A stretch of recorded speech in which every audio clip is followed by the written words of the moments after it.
Hi, everyone. My name is Dave Hazan, for those of you who don't know me, I think you all do now. And I am going to be teaching you about World War II, particularly in Quebec, and the French-Canadian view of World War II. So before I do this, I'm going to do a short little intro, and no, you don't need to know any of this for the quiz, okay? I'll tell you when to start taking notes. So as I may have said before, my father's family is from Egypt. My father was born in Alexandria in 1934, and Alexandria and Egypt at the time were very, very cosmopolitan, multicultural cities. And so, for example, in Alexandria, there were Jews, Italians, Greeks, Armenians, and Arabs, not just from Egypt, but from Syria, Palestine, Lebanon, and elsewhere. And as well as there was a British colonial government. Now, I would add, and I think it's important to mention this, that it was a deeply unequal society, and the indigenous Egyptian Arabs and all Africans were at the bottom of the social hierarchy. In any event, the reason I bring this up was because the British Army probably saved my family's life. At the first and second battles of El Alamein in 1942, about 27,000 British Empire troops, ironically including almost every country except Canada, were injured or died defending Egypt, the Suez Canal, and the Mideast and Persian oil fields from the Nazis. Had these people not fought, the Germans would have rolled through Alexandria, Cairo, and Suez, and there's no reason to believe they would not have built death camps in Africa and the Middle East. But they didn't. And they were turned back, and as a result, literally 0 Jews from Egypt were murdered in the Holocaust. In the end, my family had to flee anyway, thanks to the fallout from the Arab-Israeli wars, or the Nakba, as Palestinians call it. But there are no death camps, right? There was a lot of jailing and harassment and intimidation, but it wasn't the Nazis. So then years later, right? I was 40 years old, just a young kid in search of adventure. And my wife and I decided that we would travel from Bali to Murmansk to Casablanca without flying. We only got to spend 3 days in Poland, but we did spend one of them at Auschwitz. And as you can imagine, it's a life-changing experience, especially for Jews. They have a list of everyone who was killed in the Holocaust called the Book of Remembrance. So let's just bring that up here somehow.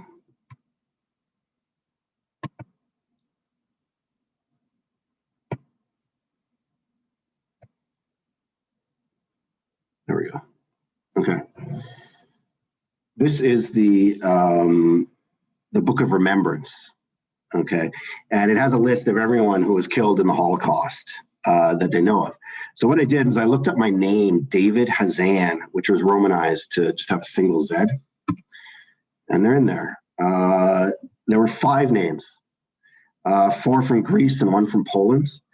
I took a picture of it and pasted it on Facebook, and a friend of mine said, well, it kind of makes you want to live in their name, doesn't it? So I thought about that. And a year later in Toronto, I had the hometowns and birth dates. Sorry, just there. And later on in Toronto, what I did was I had the hometowns and birth dates of all the David Hazans murdered by the Nazis tattooed on my shoulder. So here's that there. Most are missing birth dates. Caravala there is actually a woman named Daoud, which is like David in Hebrew. There could be actually many more David Hazans who were murdered. I don't know. Only about 2/3 of Holocaust victims have been identified. And it's unlikely there'll be too many more in the upcoming years. I did it for 3 reasons. 1 was to live in their name. 2 was to remind me that life is short and could end tomorrow. And 3, to remind me to always fight hate. Anyway, all this narcissistic ego tripping to say I have a different view of World War II than to World War I, and I wanted to sound off on it before we begin. World War I was senseless slaughter, in my view. World War II, for all its atrocities, and the Allies committed thousands of them. They saved us from fascism. We all wish Hitler had been overthrown in 1933, but he wasn't. And so millions died so that millions more like me may live. All right, let's begin. Now we're going to bring in the proper lecture. And this is when you're going to have to start taking notes and trying to understand what I'm saying. Okay. So here's the everything old is new again.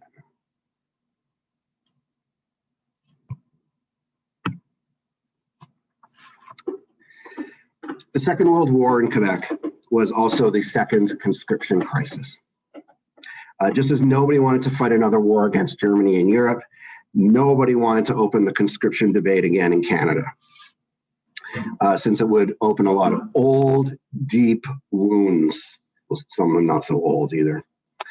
Many Quebecois had never forgiven the English for the betrayal of conscription in the First World War, but forcing them to fight in an empire they did not believe in, even if in the end none of them actually had to fight. Unfortunately, Canada did have to fight a second war, and it had to have another conscription debate, which turned into another conscription crisis, which inevitably led to more hatred and more bitterness, even if the cause, defeating fascism, was a good one.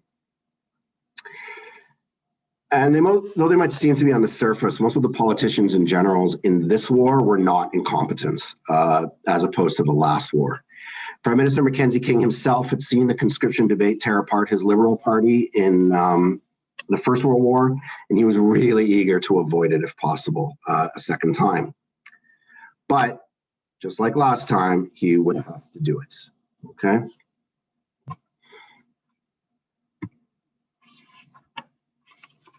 So here's coming home from World War I, all right? The end of the First World War was greeted with jubilation and cheers throughout the world, including Canada, who had come out victorious.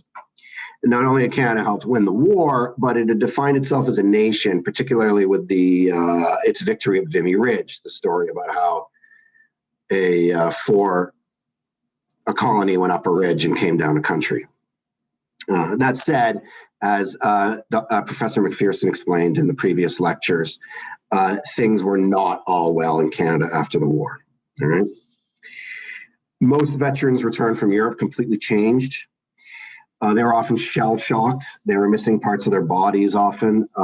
They were unable to comprehend how Canadian society had just continued as if nothing had happened, or could continue as though nothing had happened. Many returning soldiers were very, very bitter and very hateful and resentful of the politicians and generals who had sent them off to war, and all the shirkers who had refused to do their own duty during the war. There was a powerful feeling among the working classes that never again are we going to be sent off to fight for empire or international capital. Two American novels in particular really encapsulated this feeling. It was Hemingway's A Farewell to Arms and Trumbo's Johnny Get Your Gun.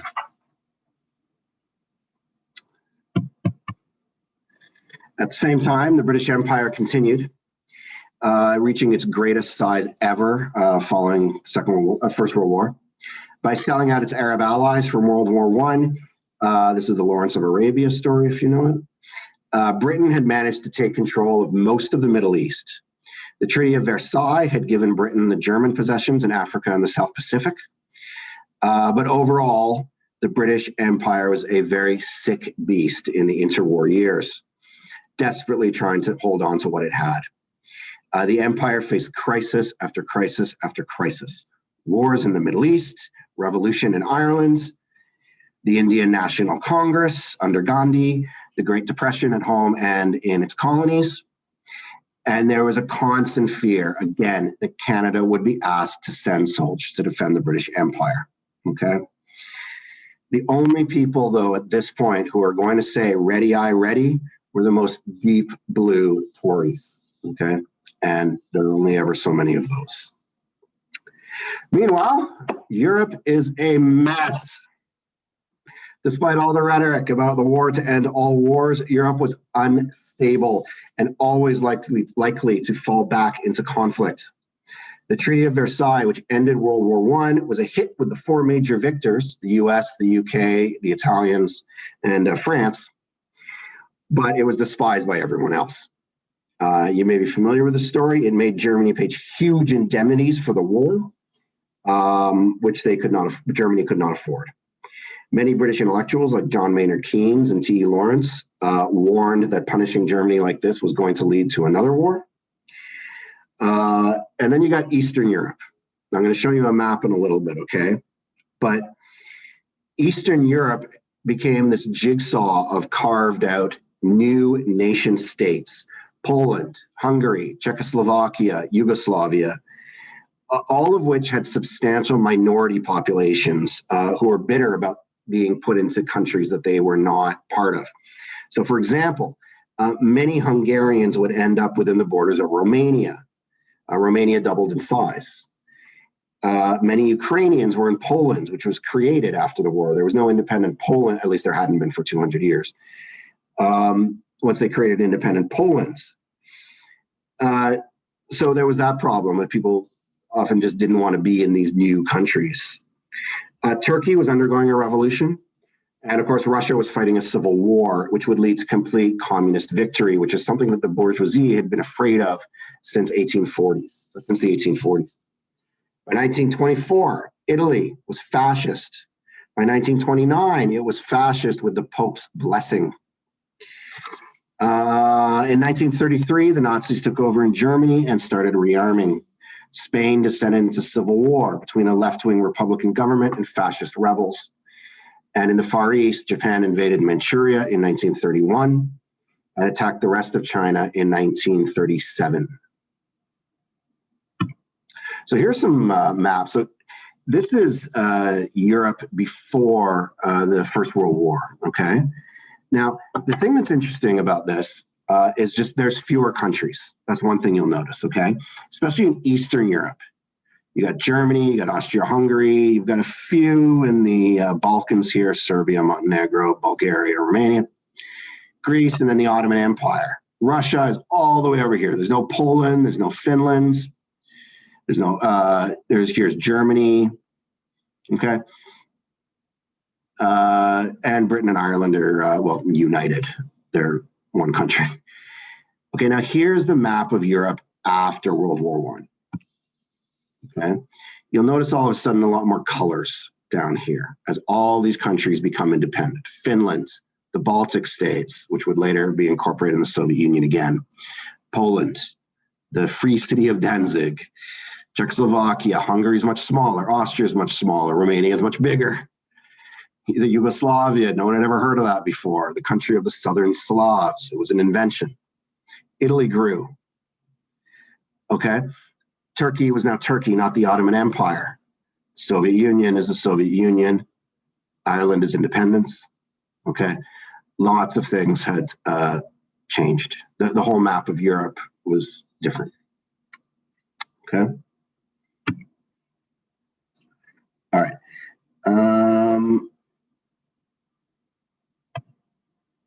Let's just look at that for a second, okay? All right, so for the average Quebecer, there was a pronounced fear that all of this would lead to another war, and another war would mean conscription. During the interwar years, there was some talk of conscripting men for universal militia service in peacetime, but it went nowhere. There was no support whatsoever for a draft in peacetime. And arguing for one was a quick way for a politician to lose all support. Prime Minister Robert Borden was replaced in 1920 by his Solicitor General, Arthur Mahan, who had been the brains behind World War I conscription, if brains is the word you want to use. In the general election of 1921, the Conservatives were crushed by Mackenzie King's Liberal Party, in large part because of Mahan's part in conscription. Meanwhile, Canada's peacetime army, we did have one, wasn't very big, and it was staffed entirely by volunteers. And those volunteers were overwhelmingly Anglo, English speaking. Okay, you don't need to know all these numbers, all right? You don't need to know all these numbers, but I'm just going to give them to you anyway so you get kind of an idea here, all right? In 1930, there were no French generals and only 5 French colonels, compared to 3 English-speaking generals and 36 English-speaking colonels. In total, there were 40 French officers compared to 292 English ones, a rate of just under 14%. Okay, keep in mind the French population in Canada at this time is about 30%. Excuse me. In 1935, it was even worse. There were more French officers, 45, but there were many more English ones, 375, including 7 generals. Now we're looking at a rate of 12% French. Okay. The militia had 14 French language units with 2,292 officers and men. The Anglo units had 30,000. So once again, that's about 2,300 versus 30,000. In short, very few French Canadians had a positive view of the Canadian Armed Forces, and even fewer wanted to serve. Okay. On September 1st, 1939, Nazi Germany invaded Poland. This crossed a quote-unquote red line that England and France had set for Hitler. 2 days later, so England and France declare war on Germany. Some British dominions, like Australia, declared if Great Britain is at war, then Australia is at war, just like Canada did in 1914. But by this point, Canada was, for all intents and purposes, independent, so was Australia. Mackenzie King was determined to prove Canada's independence by consulting Parliament before going to war. After 3 days of debate, Canada did declare war on Germany on September 10th, 1939. A few days earlier, during the war debate, Mackenzie King repeated a promise he had made in March: no conscription for overseas service. Is this thing? Can you see that? No conscription for overseas service. And I quote, "The present government believes that conscription of men for overseas service will not be a necessary or an effective step. No such measure will be introduced by the present administration," end quote. King didn't envision Canada sending much anyway, probably just some food and material. Yeah, he didn't think it would be a serious war for Canada.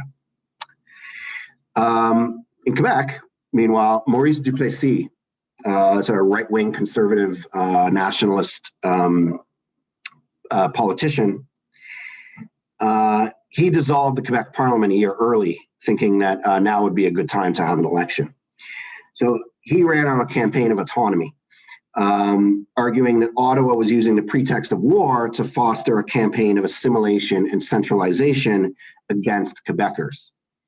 As far as the Ottawa Liberals were concerned, this was a campaign against Canada's participation in the war.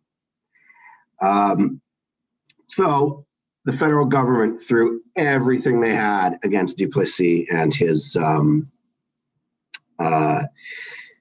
Union Nationale party. Okay. They campaigned with Liberal leader Adélard Godbout, and in the end, Duplessis' Union Nationale was crushed, and the Liberals walked away with 69 of Quebec's 90 seats. English Canada saw the Liberal Party's victory as a sign that Quebec's heart and soul were in the war, but that was not really the case. The Liberal victory in Quebec was above all a vote against conscription. The federal Liberals had campaigned on a promise of no conscription. They extended that campaign to the provincial Liberals, and Quebec believed them when they said they would resign before accepting conscription. Once again, English Canada and Quebec had very different ideas about what each one wanted and which each one expected of the other. Like Duplessis, Mackenzie King gambled on an early election to shore up his majority. Unlike Duplessis, he won. The Conservatives and the new Social Credit Party were crushed, in large part because they were remembered as the conscription party from the First World War. And indeed, many Tory politicians had already started talking about the necessity of conscription. The left-wing CCF also lost seats for not being pro-war enough. In the end, the Liberals won 181 seats in Ottawa compared to 117 for all the combined opposition forces. This time, the government of Canada would not need any kind of unity government. Right? A Liberal majority was more than enough. And again, throughout the campaign, King said, no conscription. All right? No conscription. All right. So if we go to Europe, on the Western Front in Europe, the first 8 months here, why don't we look? Let's go back to this. Here we go. Europe for a bit. So on the Western Front of Europe, the Western Front in Europe, the first 8 months of the war were called the phony war, quote unquote, since very few shots were exchanged between the belligerents. This is where you see those signs that say keep calm and carry on. They come from this period. It wasn't until the spring of 1940 when the Nazis stormed across Western Europe in their famous Blitzkrieg. You can thank methamphetamine in part for that. By the end of June, the Germans had conquered France, an unprecedented military disaster. The whole point of French defense strategy up until then had been to stop a German invasion, okay? And it totally collapsed, okay? For over a year, it totally collapsed and it caved in 6 weeks. They thought it would last at least 6 months. Hitler thought the war would take 6 months to conquer France. It took 6 weeks. So for over a year, from June 1940 to July 1941, the British Empire stood alone against the Nazis. All right?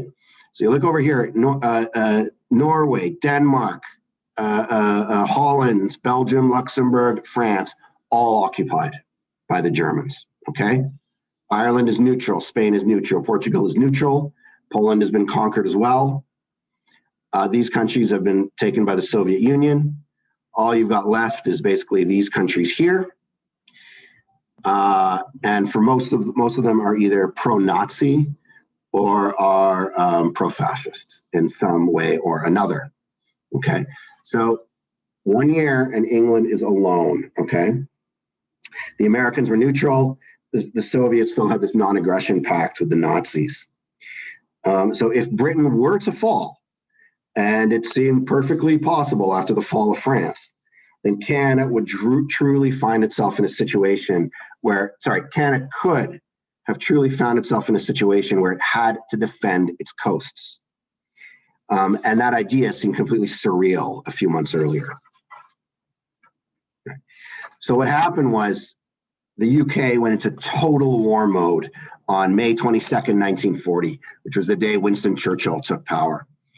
He passed what was called the Emergency Powers Act that allowed the British Department of Labor to order any person to perform any service they told them to. Okay, this is known as slavery in most places in the world. This is the, quote, blood, sweat, and tears version of Britain.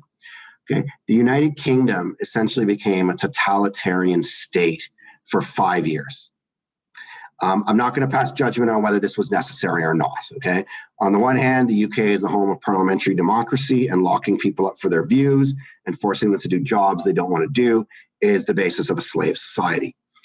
On the other hand, Britain was being bombed daily and about to be invaded by a state where totalitarianism is not just a temporary measure, but is baked into the reigning ideology.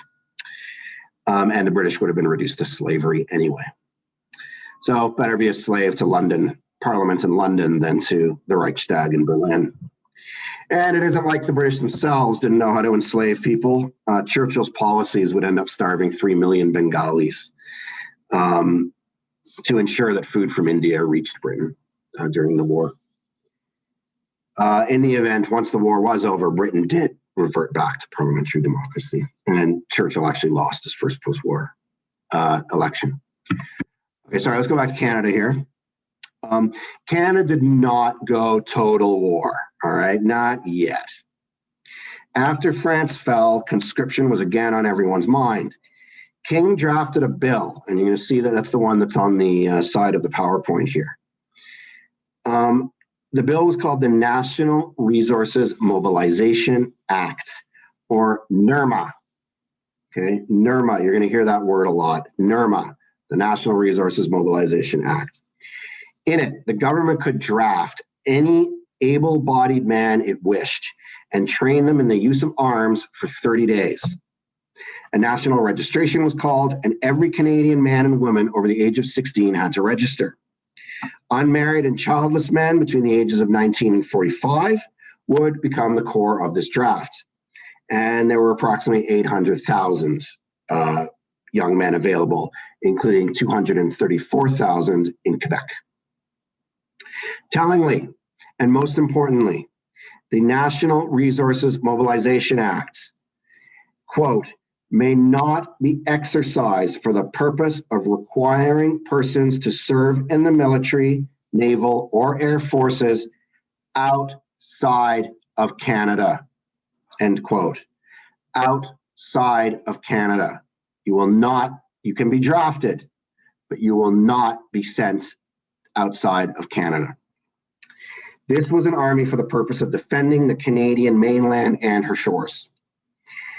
It was not for overseas service. Okay, overseas service was the domain of the GS, which was called General Service, and it was all volunteer. So, given the perilous situation in Europe, most Canadians, including most Quebecers, didn't have a problem with the NRMA.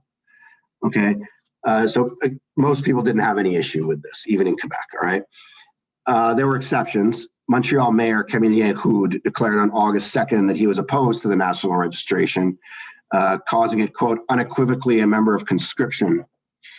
If you want to know what happened to Mayor Houde, his statement was censored and he was arrested and sent to an internment camp for the duration of the war. Again, the mayor of Canada's largest city was sent to a camp, okay, for 5 years because he was opposed to conscription. Funny enough, there wasn't that much of an outcry, even from nationalist newspapers like Le Devoir, which said Houde had acted like a fool and got what he deserved. We can kind of take this as a reflection of the general sentiment in Quebec, which was that NRMA was fine, that most Quebecers did not object to it. Okay.